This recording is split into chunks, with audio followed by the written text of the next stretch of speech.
What's going on, man? It's another episode of the Hoop Fans podcast, or just Hoop Fans for short. I'm K.Rose here with my boy. What's up, world? It's Matt. Let's start it off, bro. I feel like we should just start it off with Wemby. Let's just start the episode with Wemby because last night, uh, the Spurs, I think they had like a little practice session or an intra squad scrimmage that I saw, and there's a clip going viral of Wemby, the 7'4" mutant, dribbling the ball down like he's Giannis Antetokounmpo, get it into the lane, creating that contact against another Spurs teammate. They were playing against each other, creating that contact, pivoting, and slamming that Jones with a tomahawk. Talks about it all the time too. Like, these games are important for every single person, but I don't know what you do with that. Nothing. And everybody on Twitter, the internet was like, oh, it's about to be different. It might be over. So my question is this: NBA preseason 2025-26. Could this season be the beginning of the Wemby era, bro? Yeah, I think so. I mean, I obviously, bro, when his season was cut short last year, we saw him like on the verge of taking it over, I think. If it wasn't for obviously that terrible injury or the terrible like diagnosis, I think we would have probably seen maybe a little bit more of this. I think the offseason helped for him. I think, everything he did with the Shaolin monks, getting the training in with the legends, Hakeem and Kevin Garnett. Yeah, bro, I think he's primed and ready to take over and just dominate like we saw in that small sample size with the inner squad. I mean, like let's not forget that was Luke Cornett, I believe, right? Who, Okay. Was that Luke Cornett? I'm gonna be honest with you. I didn't care who it was. I just was like, wow. So it was well, Luke Cornett. bro, well, that's what my point is, bro. He's obviously Luke Cornett's like 7'1", 7'2", 260. No, he's huge. Yeah, he's a big That's a man. big ass man, bro. And to move him out of the way, like a little Bro, YMCA player, bro. So that's like, for anyone that hasn't seen the yeah, clip, like bro. Wemby really created that contact, bumped him off in the lane, and slammed it. Basically, Luke Cornett was off the floor basically after the contact that Wemby Yeah. created. I think you made a lot of good points, bro. Like you mentioned last season, Wemby. For anyone that doesn't know, Wemby season was cut short due to deep vein thrombosis. Basically, I believe like a blood clot issue, from what I understand. Correct, bro?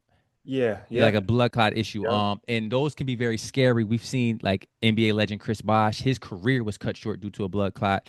Damian Lillard in recent times have dealt with a blood clot. So they take those things very, very seriously. They pretty much end your season when they find stuff like that. And they could potentially, especially for a bigger guy, end your career. So his Right. season was cut short, like you said, last year due to that. Prior to that, like you said, bro, he probably was going to win Defensive Player of the Year. Yeah. Actually, he had Defensive Player of the Year Yeah. wrapped up when you when you Yeah. when you think about it. And I think if he stays healthy, let's just look at it from the baseline and break it down. If he stays fully healthy for the most part this season, he's going to win Defensive Player of the Year. You can just give that award to him probably anytime he's healthy for the next 5 to 6 years. He's probably going to win that award. He's just so tall. He covers so much space and he locks down the paint with just his size and his athleticism. You're pretty much not going to get anything at the rim. And he's mobile enough to where I think he'll be a big that will probably have some success switching off on guards as well, right? Mhm. So defensively, he's probably going to be the best player in basketball defensively already, right? So now we're just talking about Wemby's offense at this point. And like you said, bro, when we saw a lot of the clips this offseason or pictures, right? So he went on a 10-day retreat with the Shaolin monks in China, right? You've seen him out there throwing Yeah. kicks and meditating and getting his soul right. Like he was like the one and shit, right? Excuse So my dope, language. too. Like it's so dope to see that. Nobody, to my knowledge, bro, like athlete wise, has ever done that. Like Bro, it's so cool. Like, it's so cool. And it, like you said, bro, it's super unique because it's like, yeah, who does that? How many NBA superstars want to go of all things that they want to do in the offseason, bro? How many want to go party or not, excuse me, not party, go fraternize from some Shaolin monks and live that way for 10 days in an offseason?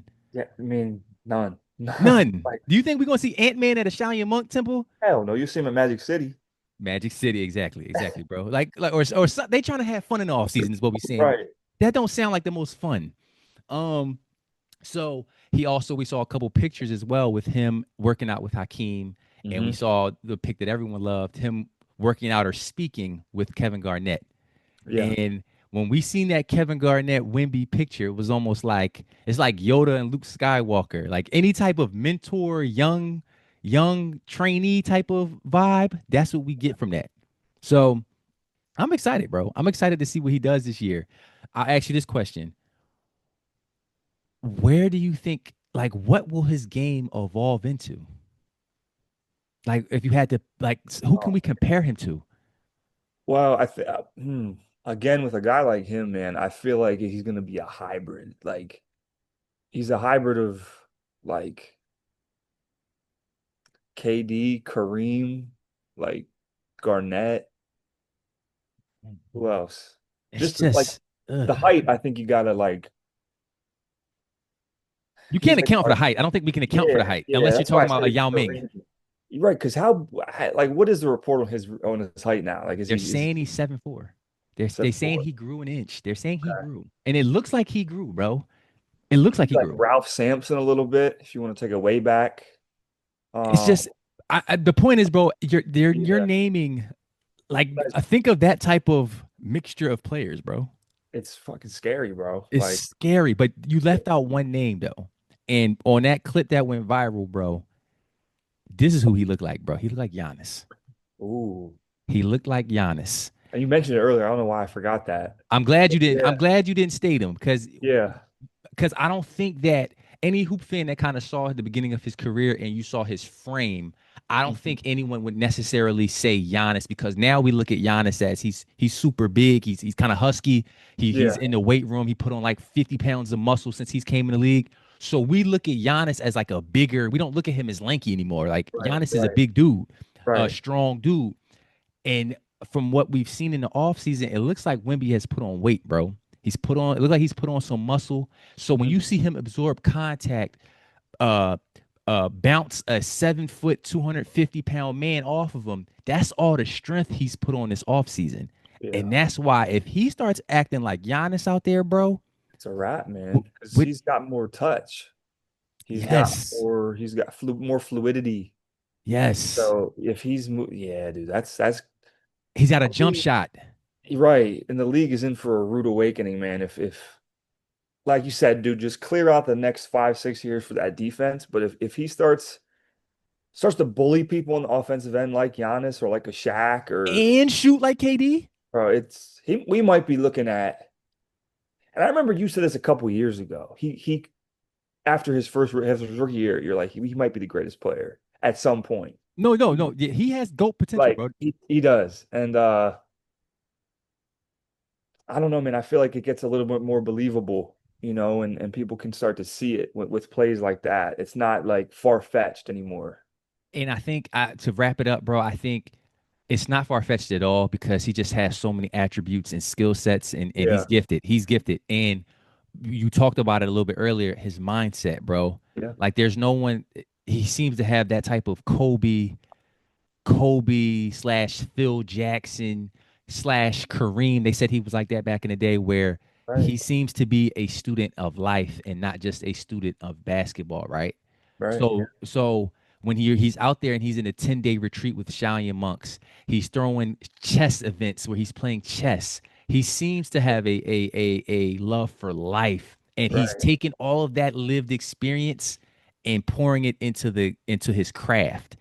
And it's like when you have that mixed with all the gifts, mixed with the height and the Yeah. athleticism and the flexibility, it's like, bro, it really is goal potential. Yeah. And for me, I guess we have to ask the question to finish it off. Can the Spurs really make some noise this season if this is how Wemby gonna be acting?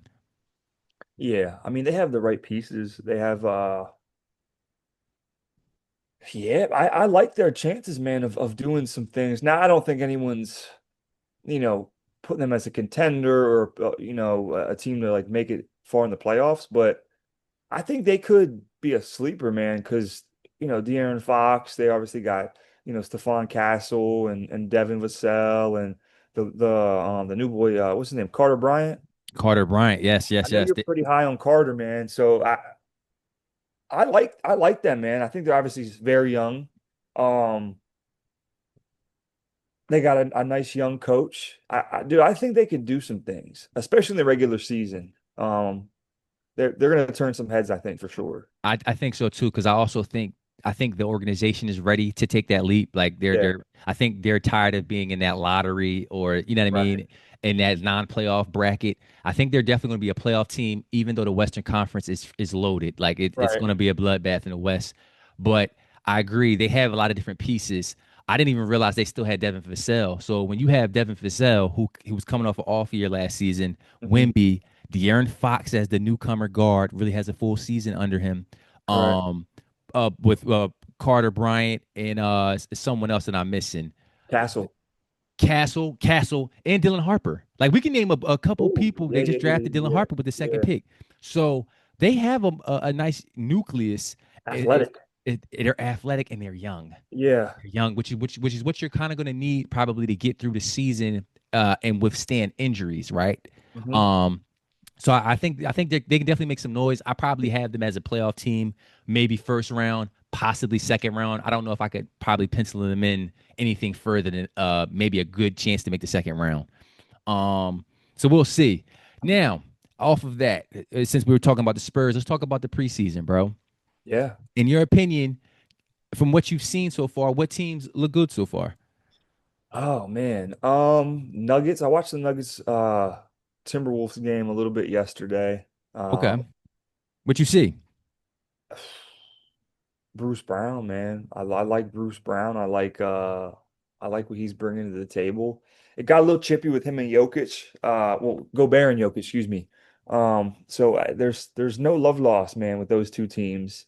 Um, but yeah, I like the I'm a Denver Nuggets fan for all the Hoop fans out there that don't know.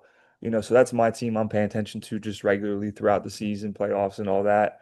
So that's my main squad I'm looking at right now. I love that Lakers game, man, a couple nights ago. Jackson Hayes, that play Okay. with Jackson, they're bringing some intensity, man. I love where they're going. Um, Um, I'm gonna be real with you, and I don't have my Lakers hat on. It's Phillies Red October. Uh, huh? so before you even get off the Nuggets, because I watched some of the Nuggets Timberwolves highlights, right? So there's a few things I want to talk about with that, bro. Yo, I don't think you put enough spice on your team, bro. They look good Yeah, in terms of I love the Denver Nuggets, their new additions, right? Now all of them didn't really play like that, but when you right. see Bruce Brown and the one that I saw that really caught my eye was Valanciunas. And Yeah. I think that's going to be a crucial pickup if he can stay healthy this season. Hmm. Because we always talk about in past seasons, whenever Jokic is off the floor, obviously the team's performance is going to crater, right? Because he's such an impactful player. But with someone like Valanciunas, who had a pretty decent game from what I saw in the preseason, uh, when you have someone like Valanciunas who, when Jokic needs that break, you can throw Valanciunas in there for 15, 18 minutes to Hmm. try to spell Jokic and let him get a break on the bench. Yeah. Excuse me. Yeah. He's not going to be able to bring you what Jokic brings you, but you won't probably lose anything on the rebounds. He'll still play hard nosed defense. And he's still a scoring option if you throw the ball down there to him and he has one-on-one coverage. He's a big Absolutely. body and he can score at the rim. You know what I mean?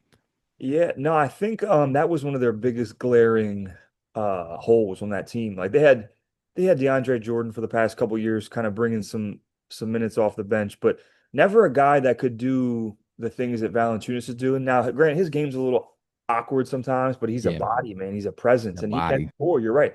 And he has a very underrated outside shot too. It doesn't look pretty, but he's definitely a presence. I think, Tim Hardaway Jr. getting him surrounding Jokic with just steady shooters. That's a big thing. People say what they say about Michael Porter, and we can get on that game. I don't know if you saw him, but I did. I don't think, Michael Porter as a loss is going to be like a glaring, Well, speak to who they replaced him with. damn, dude, who did they replace him with? Cam Johnson, bro. They replaced him with Cam Johnson. That's what I'm saying. I don't think you not How am giving I him enough. forgetting Cam Johnson? Yeah, bro. Yes, I bro. mean, So he's arguably a better player than Michael Porter. I know, like, yes, Michael Porter, his confidence was one of his biggest attributes, but Cam Johnson's like a plug and play type of guy, yes, specialist, yes. can play defense. Pretty athletic guy. Yeah, I mean, I don't think they're losing any momentum at all. They're gaining, just a lot more in No, those they're going to be guys. a I better mean, team in my opinion, bro. yeah. Um, who else? Orlando looked pretty good. Okay. Um, I saw Paolo's playing a little bit more defense, man. I don't know if you saw, but he was wiping the glass with a couple Miami Heat players, Yeah, I like watched. I back to watched. back plays. So if that's where he's taken, another leap, bro, defensively, like.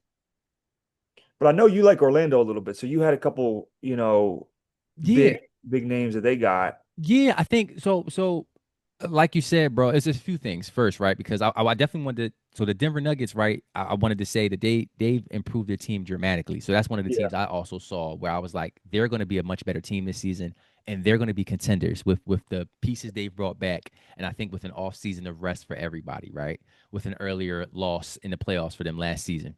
Um, Now, to your point, I watched Orlando Magic as well, and one thing I saw a couple Paolo highlights, right?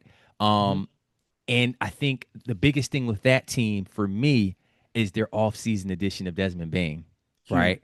And I think that's going to be very crucial, surrounding Franz and Paolo with shooting, right? Which allows the floor to be spread and allows those 6'10" hyper hyper athletic forwards to get to the rim and finish, right? Um Paolo reminds me of in not with everything, but he reminds me of like Miami Heat Bron, right? Yeah, I Where like that. he's such a big body and he's a ball handler. He can handle the ball. He's such a big body, right? And his jumper isn't as respected yet. So he's going to have a little bit of space. Guys are not closing out hard to Paolo, which they didn't really do until the end of probably LeBron's Heat tenure, right? When he started to hit threes. I say all Mhm. this to say this. In my opinion, with the spacing and I think with someone like Paolo not always relying on playing off the dribble and having a bag, and Mhm. more so just playing up to his physicality, just catching the ball in certain spaces and keeping it simple and getting to the rim. Yeah. I think the Orlando Magic, they're going to be a team to watch because I just think adding a Desmond Bain who can really stretch the floor and also he's also a secondary creator off the bounce is going to be super helpful for them. Yeah, no, they're no, keep going, bro. No, no, go ahead, go ahead.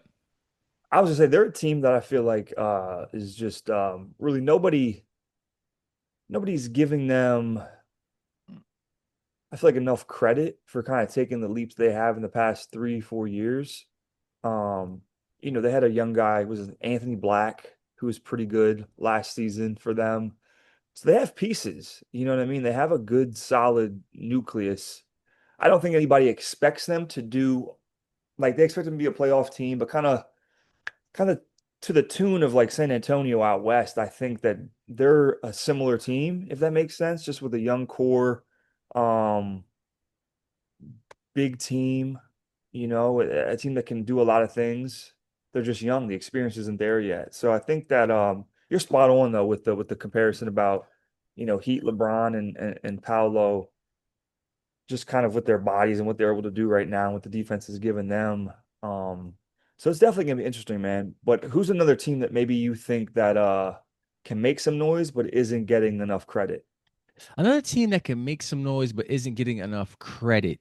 Um, that's a good question. I would say, well, I we, hmm, I think I'm excited for. Let's say this. I don't know if they're going to make some noise, bro, but I'm Okay. excited to see the Pelicans. Right, I'm excited to see a season, hopefully an entire healthy season for Zion Williamson. Right, Yeah, me too. and they was a team I paid attention to a lot. I've paid attention to a lot recently. They've had a couple preseason games against some Mhm. overseas teams, and obviously the big reports about Zion. He looks super slim, Right, like he really lost some weight, and is toned up in the off season, and like he looks ready for the season, like he's coming in tip top shape. right. And when I was watching their two preseason games, the Pelicans have something offensively with Trey Murphy and Zion. right? Like they have. I'm watching some of the dribble handoffs that Zion is giving them. The Pelicans in possession underway. Williamson, a priority immediately. Murphy pulls up and it drops. Find his shot when he wants, as most of these guys can, but that's where Dino's got the defensive principles and system down. Trey Murphy being a 6'8" athletic wing who can shoot from the outside. I love their dynamic. And you add a scorer combo guard like Jordan Poole. Offensively, they have something, right? Mm-hmm. And so I'm excited to see like what that can be. Like, you know, Zion is explosive. He's slim. He looks healthy. He looks like he's ready to have fun again. So I'm What's their excited to see. ceiling? What'd you say? What's their ceiling? Now, I believe because the Western Conference is so crazy, in my opinion, I think their ceiling is they're a playoff team and they're probably a first round playoff team this season. I don't see them going past the first round just because the West is ridiculous. You're right. But for the Pelicans, bro, that's a step up. Yeah, I agree. No, I agree. I watched a couple highlights from that game as well, and some of those lobs.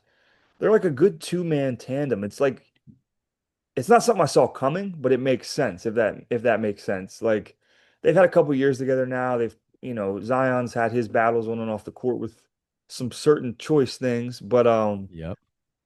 but Trey Young took a huge leap last year, man. I think it was what he averaged like 22 a game, and people Yeah. were like, "Yeah, this kid is the truth." And so yeah, man, it just shows the dedication from Zion to get his body in check. Because like it was just a few months ago, we were looking at him like if he doesn't get this figured out, he's gonna be a bust, and they're gonna move away from him, the Pelicans. But like my question to you, bro, whether Zion's future is with the Pelicans, say they don't have success, but he maintains his current body right now, slimmed up, jumping out of the gym still.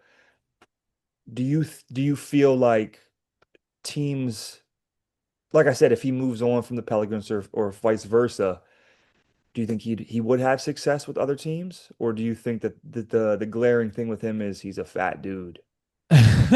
well, well, Let me ask you that. well, he's a fat dude. That's hilarious. So I didn't know he was going to end the question like that. I will say this. I love that question, bro, because I thought about that more so in this context. If he's not on the Pelicans and he doesn't have an organization building around his skill set, is Yeah. Zion a player that can go to another team and you can easily incorporate him onto that team? And I was thinking about it. I'm like, I don't know. Now, let's be clear. He does a lot of positive things on the court, right? He's a very underrated passer, right? He scores very well at the rim. Mhm. And he has the ability to handle the ball, right? And I think for that to be the case where you could take him on any team and he'd be helpful and fit into the chemistry of your team, Mhm. I would love to see him. I love this Gilbert Arenas take to play more like Dwayne Wade versus a Charles Barkley, right?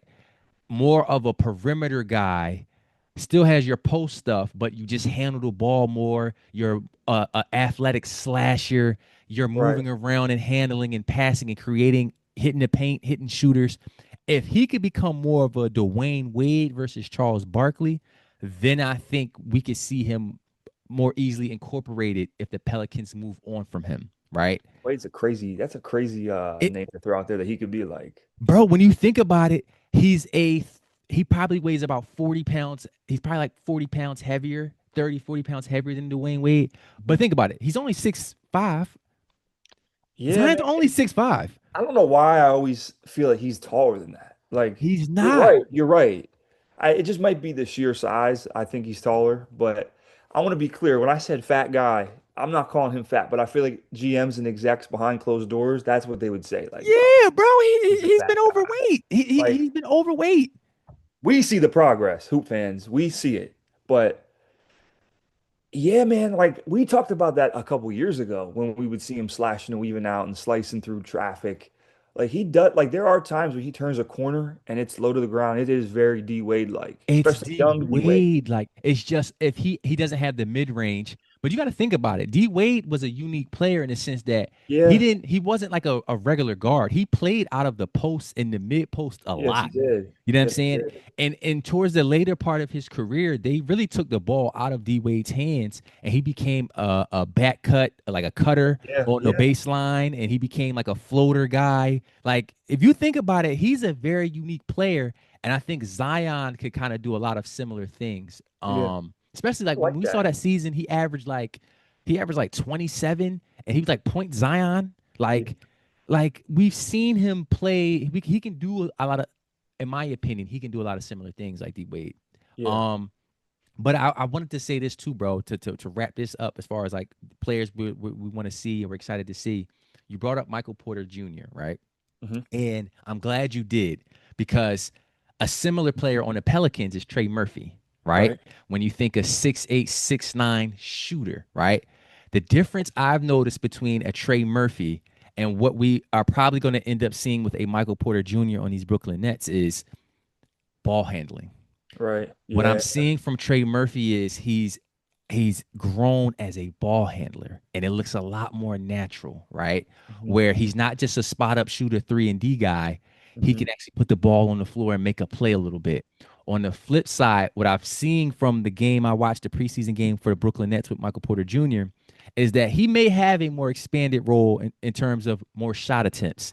Hmm. What I'm what I'm interested to see is I don't know if his handle will ever get to the point, or it hasn't seen like his ball handling will get to the point where he's going to be a comfortable 25 point per game scorer.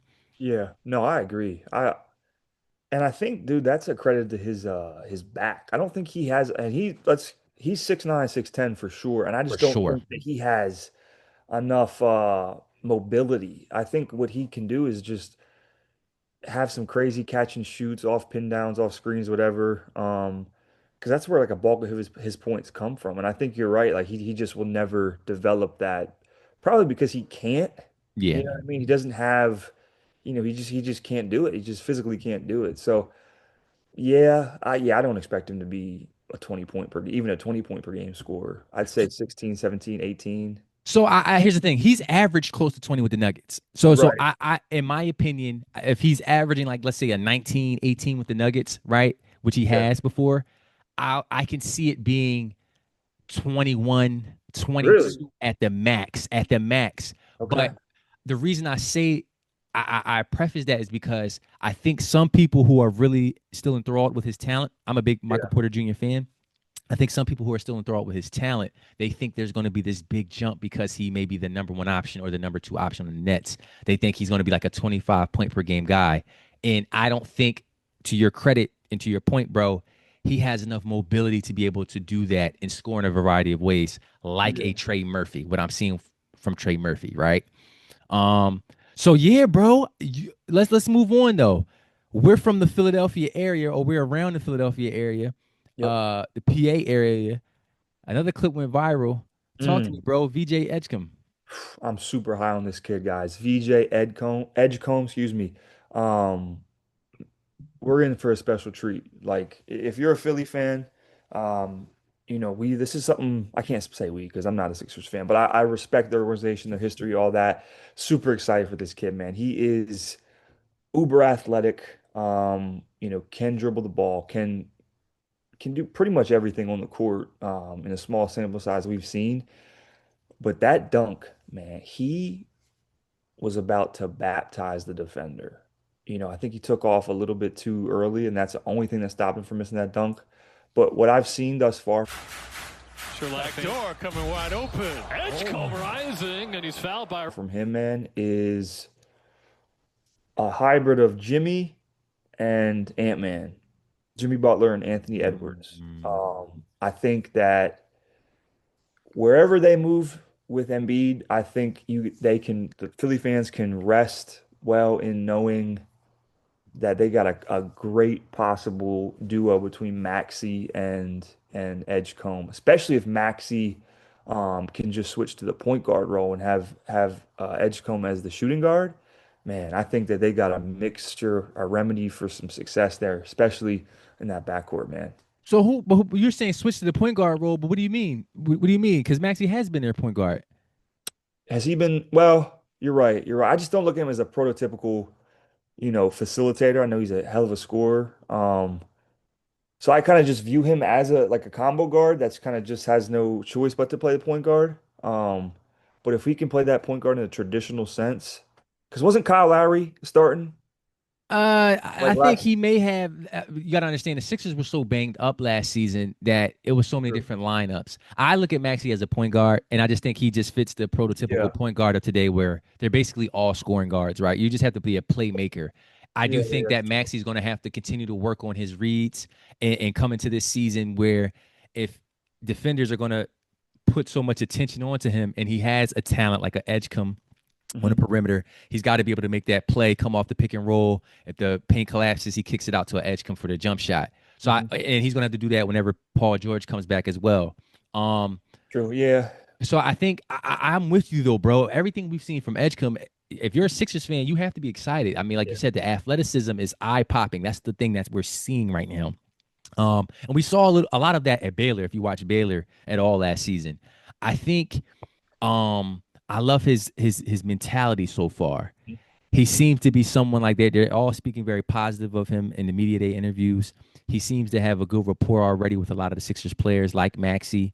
Mhm. Um, and he just has that, like when we talked about last episode with Cooper Flag and that aura and that type of maturity about him. He seems to have that. And he Yeah. seems to be a dog. Like a dog. Right. Play both ends and is not scared of anything. When you use your athleticism to get down the lane and you trying to dunk on a defender in the way that he tried to violently dunk on that defender, you have no fear. Yeah. No, it's clear. It's clear, man. You have no fear. So I think I love that.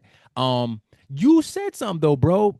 You keep bringing up every time we talk. You keep bringing up the Sixers potentially moving on from Embiid. What are you? Why do you keep saying that? I mean, there's some chatter. I kind of keep my ear to, I was, raised the Sixers fan. So like, I do keep my ear to, their reports and stuff. And I don't, whether it's, accurate or not, the severity of, Embiid's knee health is always something that's, questioned and, um, I don't think that they're really providing us with everything, all the reports on his health, and I don't think he is 100%. I don't think that, the pictures we saw of him without the brace and all that, that's cool, but Well, he's yeah, not 100% because they don't know when he's going to play. right. He's not But 100%. They don't know. They in the reports, bro. They don't. When media and when asked by reporters and everything, they can't give any definitive answers on when he's going to return to play. yeah, so I mean to the point, like I don't know if they can move forward as an organization with a guy that's always a walking question mark. So I mean, how can you? You can't. So that's really why I question it all. And man's never on the court, so like I can't go off of really anything other than what I'm hearing and just going off the past, man. So Here's I the thing. mean, I think a big with Philadelphia being the sports town that it is, bro. It's getting to the point where a lot of Philly fans they're tired or they're done with the process, right? In a sense that, like you said, bro, people are tired of their superstar not being available. yeah, And that's nothing that Embiid can necessarily control, right? You can't necessarily cut off injuries. This isn't 2K. hmm Um, and I think you alluded to this with talents like VJ Edgecomb. I think if worst case scenario, Embiid is never the same and he isn't the player that we have seen him to be, the former MVP, when he was dropping 70 points at one point a few seasons ago. If he never gets back to that level and it's time to move on from him, players such as Jared McCain, VJ Edgecomb, younger guys like that give the city hope, right? That not all yeah, is lost. absolutely, yeah. And I think like you said, they're always looking to like who can take over the reins, man, and become, that next guy up, so to speak. And I think that just naturally with the course of how Embiid's last 2.5 years have went, like that's just what it is currently. Um, Now, I still think there is hope, for Embiid's career to still be on the up. But, as of right now, I mean, I do have my doubts. I do have my concerns for him. And because he's not getting any younger, you know what I mean? And because he is a 7 footer, he is carrying a lot of weight. And that's a lot of, just force every night. Bro, it's a lot of pressure on your knees. I mean, let's just Right. keep let's call it what it is. We're former Yeah. hoopers, so we know 7 foot 270 with knee problems. Over the age of 30. I think he's around 30 or he's hit Yeah. that point as well. And a lot of big men in history shows they don't age very well past 30. Like it's hard for big men. That's when a lot of times it's a different stage of their career at that point, especially for 7 footers. So all signs are pointing to this is not a great situation, and it isn't. I will say, I agree with you. I hope he is able to get back and bounce back and become the Yeah. player that we've seen him to be because the game is better when Joel Embiid is healthy and is productive, right? Right. And playing like an MVP. Like, let's be clear. I've never seen another big man w- with his type of skill set and his type of dominance when he Yeah. was at full strength, bro. Just the skill level pl- paired with the physicality. I don't know if it's been anything we've seen such as Yeah. Embiid in that sense. So it'll be very interesting for the Sixers fans, but they have one of VJ Edgecomb. Like he's gonna have a lot of Sports Center highlights Oh, and yeah. dunks, and he has that type of like unbelievable athleticism. Um, so man, NBA preseason, bro. Super, super exciting. The season gets started October 21st, bro. I think that's the first game. So it's gonna be exciting. To move on, we hoop fans. And of late, as a hoop fan, I've been so NBA focused. I just love the NBA. I'm so much of a fan of the NBA.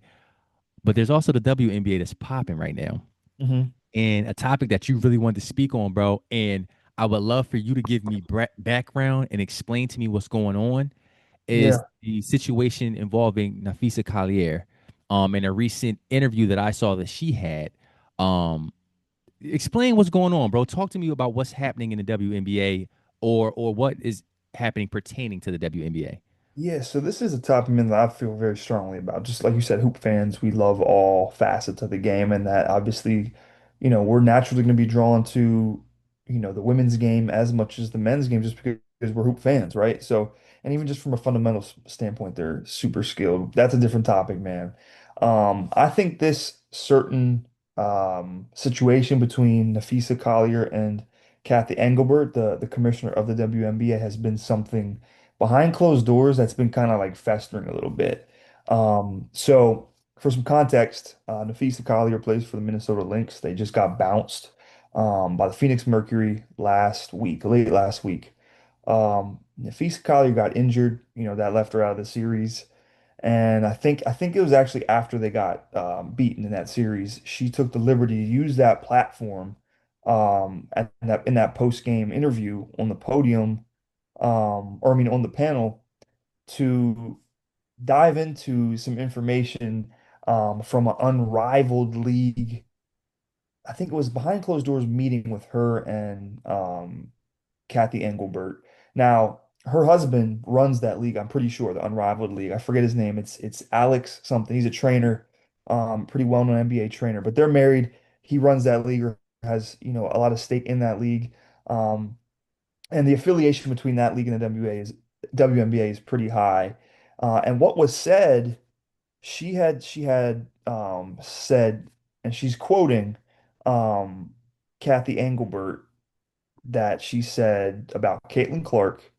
Clark should be grateful that she makes $16 million off the court because without the WNBA as a platform, she wouldn't be making that. She also went as far to say only losers complain about officiating and that players should be on their knees thanking their lucky stars for the media rights deal I got them.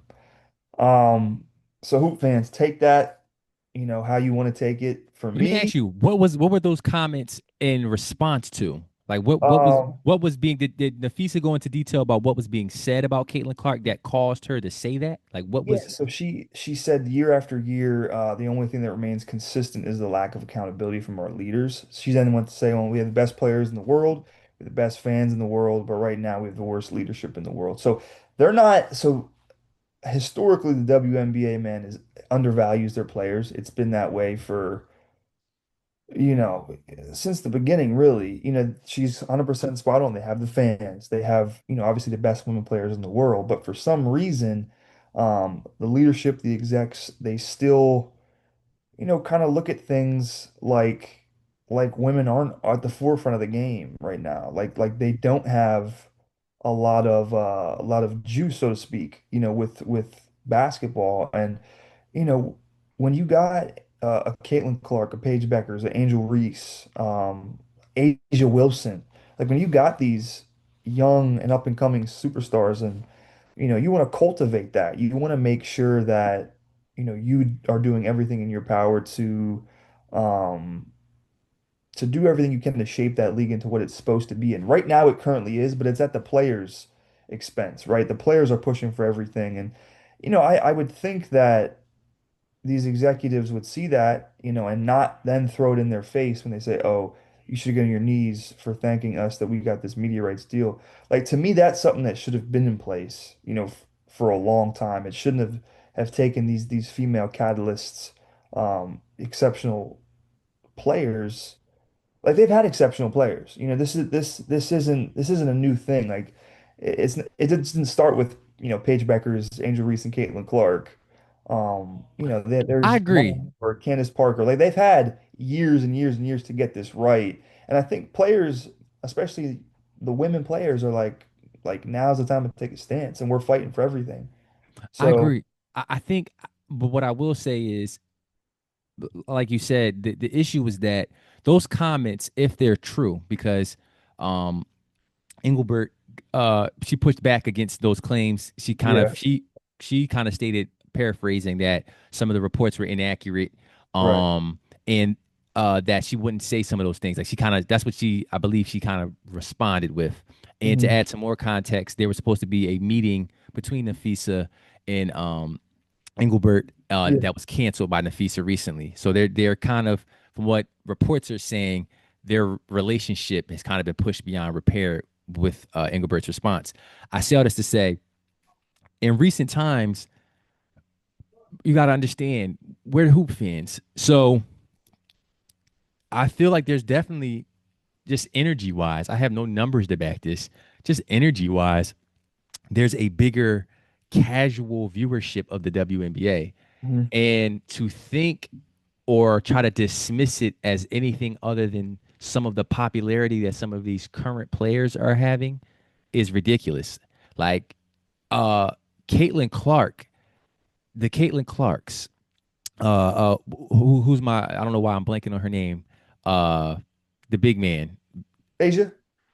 No, not Asia, the young one. Oh, Angel. Angel Reese, like the younger, that younger generation of stars that are coming into the league, Yeah. I definitely feel like they're very, very responsible for the surge in popularity and the surge in Yeah. growth in the WNBA from a fan perspective. Yeah. So to see that a commissioner is being alleged to not really, to not really being able to give them the proper credit and to work with them is Yeah. kind of disheartening. You know what I mean? And it's Yeah. working. I think it's, in my opinion, from someone just looking um, from the outside, it's going to hurt them, because what's going to continue to happen is these women players who historically have had to go overseas to make money, to make real money in basketball, Or or yeah. be like an Angel Reese and kind of get on your social media content bag to make money. They're going to find other means to make money. And some Mhm. of that is going to be playing in different leagues like the Unrivaled League and Yeah. different things of that sort. So I think it only will hurt, uh, it only will lead to the WNBA being hurt with comments and in a relationship like this between the players and the league and its Yeah. commissioner. Yeah, man. And it doesn't make a lot of sense. And the only kind of rational explanation I can see why I think Kathy Engelbert is just a part of an older generation. She's 60 years old. She probably is used to um women in sports, particularly in basketball, not getting their just due. And I think she just maintains that. And it's a hell of a thing. I mean, to be the commissioner and still, demean and undermine your players with choice words like that and making statements. Because if anybody, I mean, she should be a proponent of trying to push the women's game forward even more. So that's what's so bizarre to me about this whole thing. It's like, how are you not rooting for everybody in the WNBA? Like, I don't why are I, we still trying to hold them down? I don't understand it. And we don't know if she is. Again, Right, we right, gotta be right, clear. right. This is Napheesa's account, and in my opinion, just from a very casual fan at this point, until I get some more research in with the WNBA, Yeah, Caitlin Clark is just anytime you bring her name up in regards to the WNBA, it's always like something, and it's not her fault, right? She's just a right, great player. She's that tantalizing of a talent and that right. popular of a player that it's like she's always in something. If it isn't the allegations of other players being jealous of her, now the commissioner stating that she should be grateful and that that she's responsible. It's ridiculous, and it's very interesting. I think what we're seeing is we're seeing a league that's bubbling in popularity and it's Yeah, growing very rapidly and it's going through its growing pains, right? With and how to handle everything. Um, that's a good but it's point. very interesting, bro. I mean, we're gonna keep an eye out and continue to go. Yeah, Uh, as of this recording, the Las Vegas Aces they did win Game 2 against the Phoenix Mercury in the WNBA Finals. So we'll definitely be tuned into that. yeah, Um, to finish up the episode, bro, I feel like we've got a good one. Some quick hitters, you know what I mean? Quick hitters. Um, very quick hitter. We saw a post. I don't know who he was speaking with, what interview this was from, but basically Scottie Pippen said that if he played today, what I don't like is with these posts that we see, hmm, from what I saw in the quote, he said he would be among the best. He would be among the best players in the NBA today. And a lot yeah. of the posts that are going viral on the internet, it's saying Scottie Pippen would be the best player in the NBA. Either way, what do you feel, bro, about Scottie Pippen's assertion that if he played today, he'd be among the best or the best? Oh, I absolutely think he'd be, among top 5 to 8 players, if he were to be transported in today's game, no doubt. Um, Give me a stat line. whew. Oh, he's Today's game. Give me a stat line. 25, 8 and 7, 25, 8, and 7. 3 steals, two. I mean, he was averaging like Ooh, 2.9, three that steals. Yeah, three yeah. steals a game, probably like A block and a half, a maybe a block and block. a half. Yeah, yeah, for sure. Shooting probably like 50% from the field. I'm not gonna say 40% from three, but like definitely like 80, 85% from the free throw line. Dude, he's one of my favorite like small forwards of all time. I think he's an incredible talent, and I think obviously because he played with the greatest of all time, like he's just gonna get overshadowed naturally. But He's the only player, bro, or not the only player, because they I think they do it a little bit with Kobe's three-peat stretch where they kind of until recently, because Kobe fans have kind of just overtook that narrative and kind of now they're just saying that he was number one with Shaq. Um, yeah, and that's another conversation for another day.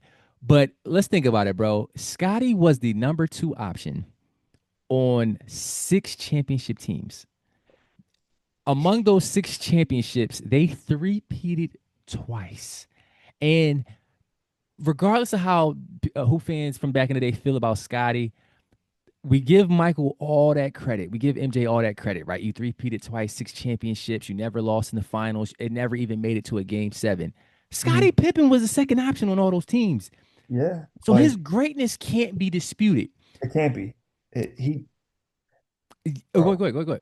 he did so much, and to me, he's a top 20 player of all time. Um, so.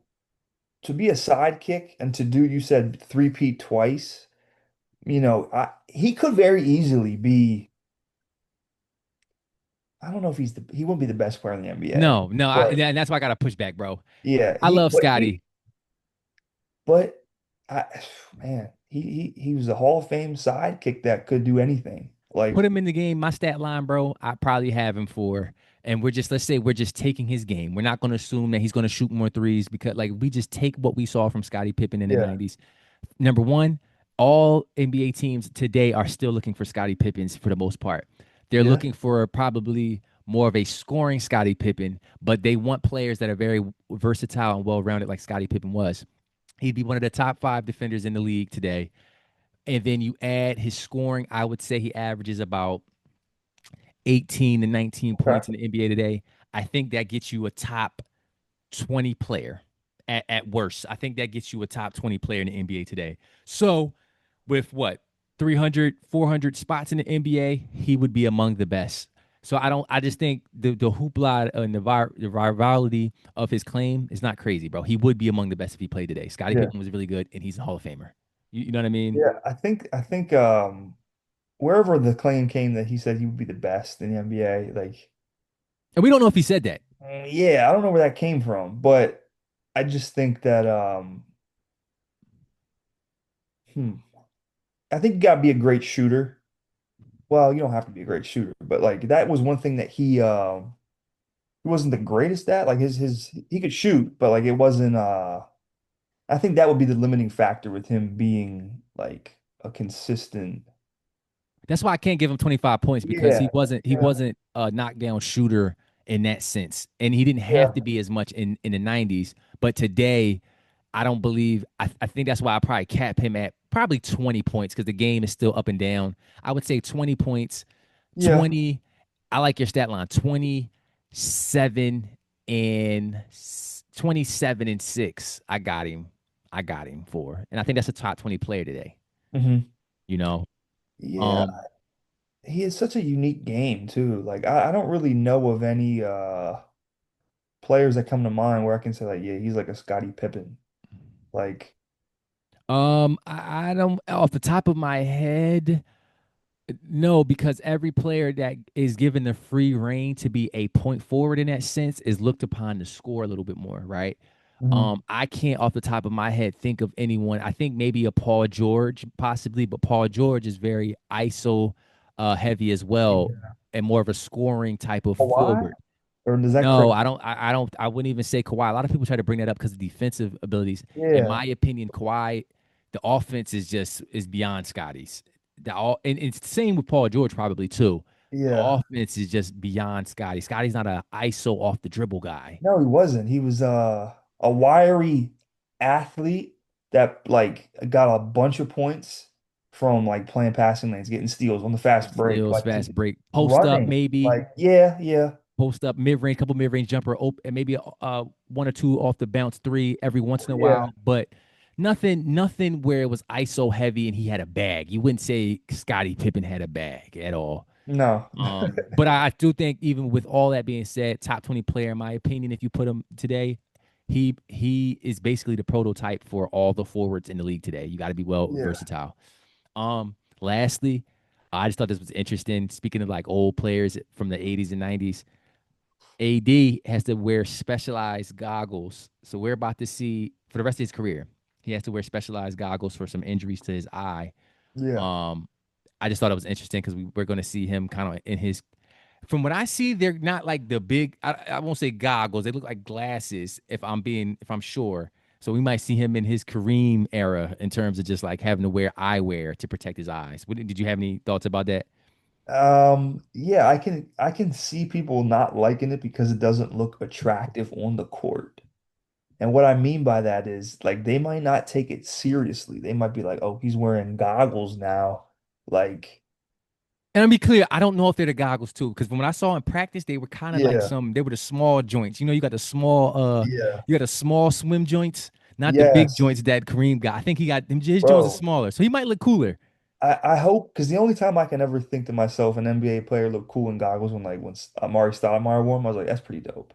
Like they They look might be cool. like Amari. They may be more Amari goggles than the Yeah, Kareem Jones. he's wearing these joints right here. No, I mean, I think it's cool. I hope it helps him. I hope his in a way it's a little bit of like a assistance out there for him. I'm not even sure like what was the injury? Like was it like a is it for his vision or was it for the injury? I believe he got hit in his eye. He got hit. He got hit in his eye, and Protection, I guess. they got to protect it from now on. I think he messed up his retina. From what I understand, so he has to have them protected by the doctors from doctors' orders. He has to protect them for the rest of his Yeah. career. He didn't sound too enthused about it, but he did say he was kind of getting used to it, practicing with them.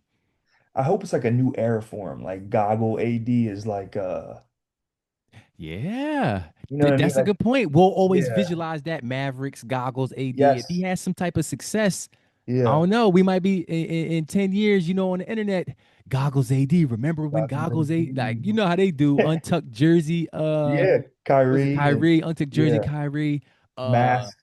mask LeBron. This Yeah. could be the beginning of that era. We gonna see. Yeah. We gonna see. That'd be cool, bro. I'm for it. I'm all for it, bro. Let's. I'm really, and I should have mentioned this. I mean, we talked about them a lot last episode. I'm very excited to see the Mavericks and what Cooper Flag and AD, and whenever Kyrie does come back, what that group is able to do. I just think they have a lot of talent with Derek Lively, a lot of length across the board. So it may be beginning of that era in AD goggles era. But yeah, man, I think it's another good episode, bro. Hoop fans, I'm K.Rose. Yes, sir, my boy Matt. We out.